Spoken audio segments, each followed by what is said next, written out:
how complex was the acting basically being on your own for most of the film? It's almost as a monologue in some of the areas. So how complex was this dynamic of having to act and having to reflect what the character is feeling all the time by your own? And for young, as you said, we're seeing a renaissance on horror movies. We have Hereditary, we have Midsommar. I don't know if you've seen Good Boy, that it's one horror movie seen from the perspective of a dog, that it's also an indie and it's amazing. So what are your thoughts about, for example, here using the sounds to make you feel uncomfortable? What are your thoughts about the future of horror movies and psychological thrillers? Gracias, felicidades por tu primera película, gracias por compartir estos traumas. Primero, tengo una pregunta para Nina. ¿Qué tan complejo fue para ti actuar sola? Se siente casi como un monólogo. ¿Cómo fue la dinámica de que el personaje estuviera prácticamente solo? Y para Ian, está habiendo un renacimiento del género de terror. Tenemos Midsommar, no sé si escuchaste de una película que se llama Good Boy. Good Boy, que es el terror, pero visto de la perspectiva de un perro. No sé qué piensas del hecho de que el sonido te puede hacer, te da la posibilidad de contar una historia y hacer que la gente se sienta incómoda. ¿Y qué ves en el futuro del género de terror? So when I was prepping for the movie, the thought of like there's just so much to do was overwhelming. But once I started reading the script a lot, I had a light bulb moment about Evie that really helped me just propel her through the scenes and through the story, which is that it occurred to me that this is a story of like both denial and loops of guilt and loops of denial. And so much of what causes her to go in the direction she goes in the movie is because she continually denies her own experience. Like it's almost like she can't come to terms with what's happening in her life, so she pushes it away and it gets worse and worse. And then the relationship with her mom, which I think is very familiar to me, just look, I'm from the Balkans, and there's a lot of parental guilt of like, you need to do this for your parents, or you need to do this because your parents said you should, just like with Catholicism with her in the movie.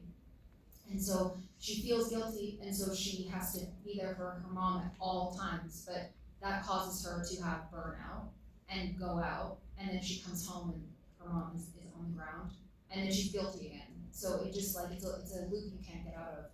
And same with the denial.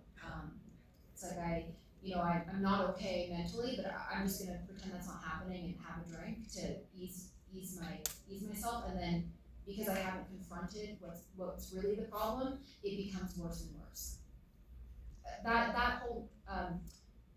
That whole narrative really helped me just sort of play out Evie in a way that felt very truthful to me.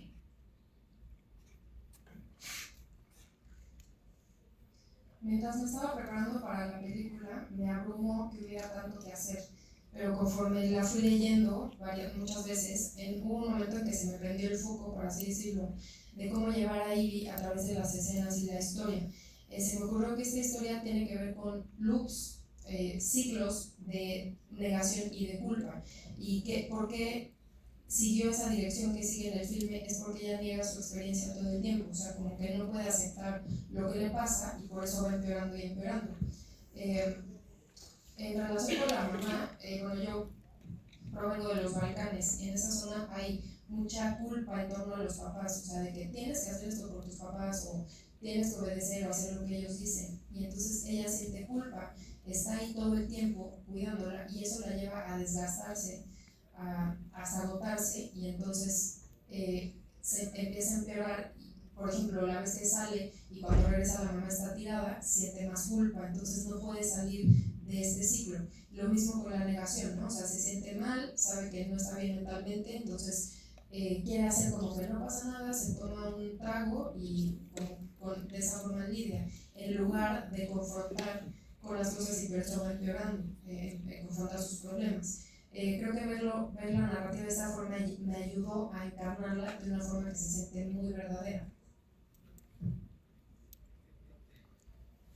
Great question. It's I always said that sound is about 80% of the scares in a movie. I think that it's probably going to go up. I think filmmakers might think more about sound now and use it as a tool. Sound is scarier than what you see because, well, it's a fear of the unknown. It's because what's behind you. And there's, you can close your eyes if you want. You're safe from whatever's up there. But you can try and plug your ears, but you know, it's you call it you used a good term, earworm, an earworm. Yeah, something like it's like when you put the headphones on and then you get infected by sound, because you kind of feel like once you put those headphones on, it's almost like you're trapping the sound inside. Yeah, it's more claustrophobia. Yeah, so there's that feeling of claustrophobia. And I just had a thought now. I have a theory now. I think sounds scarier because we can't really turn off the voice in our head. Right? It just keeps on going. And then it's so when you can't trust that voice, you're in trouble. So when you guys go home tonight, sleep. Good luck.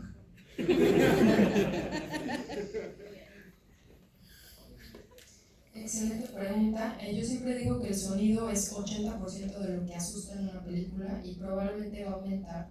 Creo que los cineastas están pensando y utilizando más el sonido como una herramienta y el sonido asusta más que lo que ves porque es lo desconocido, es como lo que está atrás de ti y puedes cerrar los ojos, pero no es tan fácil aparte de los oídos, ¿no? Y Nina hablaba de algo como lo llamó como earworm, o sea, como una infección, el sonido como que te infecta al momento de ponerse los audífonos. Y Nina dijo, sí, es como que el sonido te atrapa, por eso se siente más claustrofóbico, como que los audífonos atrapan el sonido. Y después Ian dijo, de hecho estoy pensando en algo en este momento, tengo una teoría.